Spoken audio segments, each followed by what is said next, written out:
Até 80% de desconto nos melhores cursos é só hoje. Aproveite a Black da New. Vamos então seguir adiante, porque tem outros temas aqui e esse aqui, então já vi que vai dar confusão. Muito bem. O mega bloco articulado pelo Arthur Lira para sua recondução à presidência da Câmara dos Deputados. Você sabe que o PT, o PL, o PSD, o MDB e o PSB, todas essas siglas, sabe o que elas têm em comum? Todas elas devem embarcar num mega bloco para apoiar a reeleição de Arthur Lira, do PP, à presidência da Câmara dos Deputados. Se essa proposta vingar, essa coalizão apelidada de Arca de Noé funcionaria como um feirão de comissões da Câmara. Questionado sobre essa aliança, um tanto inusitada, não é? O senador Randolfo Rodrigues mandou uma indireta a Lira, abre aspas. Precisamos de uma base fiel a um só L, o L de Lula. Muito bem, vocês acham que esse navio comandado por Lira será mesmo uma Arca de Noé ou tá mais para um Titanic? Vamos lembrando que estas aglutinações de partidos para ocupação de espaço no legislativo são muito comuns, são corriqueiras, elas ocorrem.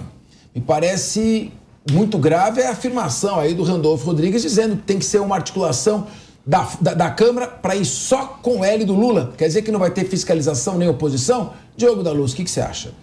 Bom, eu acho que essa tal Arca de Noé parece, mais do que tudo, um barco de fretamento. Daqueles que não se vende, mas se aluga caso a caso. Para quem pague melhor. Pague, quando eu digo, não é dinheiro, simplesmente. Pague em favores, pague em espaço, em cargos e assim por diante. Então, para mim está muito claro, eles estão querendo recriar ou fortalecer o centrão de muito tempo existente. O Arthur Lira, o Valdemar Costa Neto sempre foram desse centrão. O Valdemar, inclusive, um dos grandes líderes, já chamado de farol do centrão, que hoje tem gente que diz que é um dos bastiões da direita, uns bastiões da resistência. Imagina, eles estão se juntando realmente, todos eles, pensando em como que a gente vai se alugar melhor nesse barco de fretamento andando no porto da conveniência. Agora, minha querida Deise, para um governo, para que o Poder Executivo consiga levar adiante seus projetos, é importante ele ter uma Arca de Noé na Câmara? Ou será que uma Torre de Babel seria melhor? Não é melhor aglutinar lideranças para conseguir aprovações mais rápidas dos seus projetos? É legítimo? Ou você acha também ver uma certa imoralidade nessa aglutinação feita por tantos partidos? Não, a aglutinação ela é legítima, né? A gente sempre tem que lembrar que a forma de governo brasileira, né, é presidencialismo de coalizão. Só que a gente extrapola porque a gente está vendo agora com o Lira, né, para o fisiologismo. Então é uma linha muito tênue, mas isso acontece, a gente ultrapassa e a gente tem ultrapassado agora. Sabe que esse tema do Lira, para mim, ele é muito caro. Eu escrevi um livro agora sobre Bolsonaro e a última frase do livro, ainda não tinha acontecido a decisão das eleições, eu tinha colocado esses dias, eu fui reler. A última frase do livro era que se o Lula ganhasse as eleições de 2022 com Lira na presidência da casa, o que a gente ia ver em 2023 era mensalão sendo fichinha. O problema não é tu criar blocos de coalizão dentro do Congresso ou para que um governo possa governar. O problema é a forma como isso é feito. Eu acho que o próximo livro que eu vou escrever vai ser sobre o Arthur Lira, porque tem muita história aí por trás. Ele é o relator do orçamento secreto. Desde o início de 2022, ele já falava que seria reconduzido à presidência da Câmara dos Deputados. Ele tem articulado isso. A mesma coisa que a gente falou do Frota aqui, que mudou de lado. O Arthur Lira, assim que o Lula foi eleito, já mudou de lado. E esse bloco que ele vai formando é porque ele tem nas mãos esse orçamento secreto, que ele vai destinar a verba para quem ele quiser, como ele quiser, no valor que ele quiser, e ninguém vai saber de onde vem.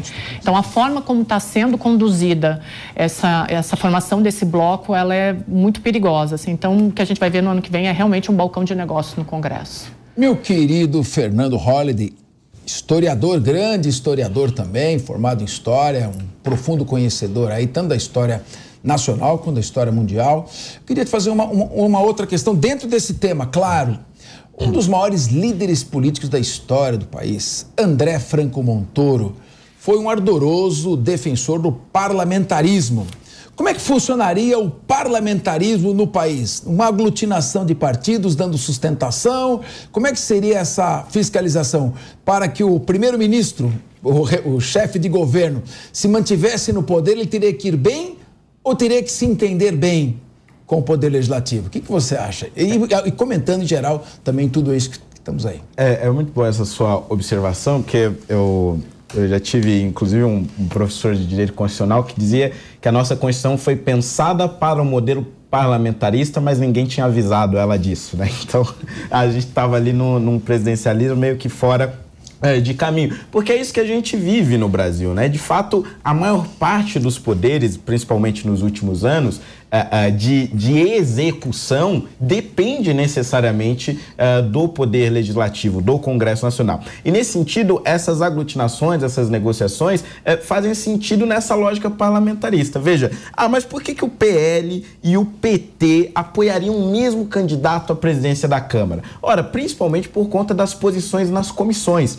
O PL elegeu mais de 90 deputados, isso é a maior bancada. Ele teria direito, dentro da proporcionalidade da Câmara dos Deputados, por exemplo, a presidência da CCJ, que é a comissão mais importante da Câmara dos Deputados. É por onde passam todos os projetos. Se o PL não apoia o sujeito que vai ganhar a eleição da presidência da Câmara, as chances dele estar ali na presença da CCJ são mínimas e, portanto, reduz a sua capacidade de fazer oposição. Por outro lado, o PT não pode cometer o mesmo erro que Dilma Rousseff cometeu, apoiar o candidato perdedor à presidência da Câmara. Porque, além dele perder essas posições estratégicas nas comissões, ainda corre o risco do novo presidente aprovar ali a abertura do processo de impeachment. Então, todas essas leituras fazem parte de uma lógica parlamentarista que não se encaixa perfeitamente no presidencialismo que a gente conhece, e por isso é que dizemos que vivemos num presidencialismo de coalizão, onde todos esses interesses precisam confluir para que o presidente da República tenha um governo minimamente tranquilo. Né? Querida Geisiane, presidencialismo de coalizão ou parlamentarismo presidencialista? O que você acha de toda essa confusão que está acontecendo aí no país? Eu acho uma confusão. Eu acho uma grandíssima confusão. O Da Luz falou uma coisa interessante, que o Lira era tido pelos bolsonaristas, né, como um grande salvador, e o Lira já afirmou que ele está receoso quanto à CPI, que é justamente aí a CPI... né, para entender o que está acontecendo no TSE e tal, e ele está se colocando contra, né, a princípio ele está tirando dele, ele se colocando contra. Eu acho que isso daí é um grandíssimo problema que a gente tem de não entender quais são as ideologias que estão por trás dos partidos e do jogo político, porque aí você não sabe, uma hora é o Lira e outra hora é o Frota, e ele está aqui e ele está acolá, e é um problema mesmo de conceito. Eu sou socióloga, né, eu vou pro conceito, pra categoria. Para mim, eu tô na academia. Para mim é um problema acadêmico de você difundir mesmo conceitos e categorias e fazer com que isso chegue nos partidos e que os partidos honrem isso e, claro, os políticos. Meu querido Diogo da Luz, se o nosso professor Franco Montoro, autor de grandes obras sobre introdução ao estudo do direito, um grande governador no estado de São Paulo, estivesse aqui, o que ele ia falar de toda essa confusão, Diogo? Certamente ele ia falar aquilo que ele muito falou em vida, na sua grande passagem pela política.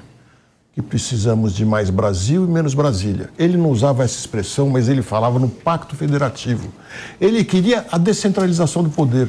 Se a gente tivesse implantado minimamente isso que ele propunha e que deveria ter sido levado adiante, não estaríamos discutindo tanto Brasília como tomadora de decisões sobre nossas vidas todos os dias.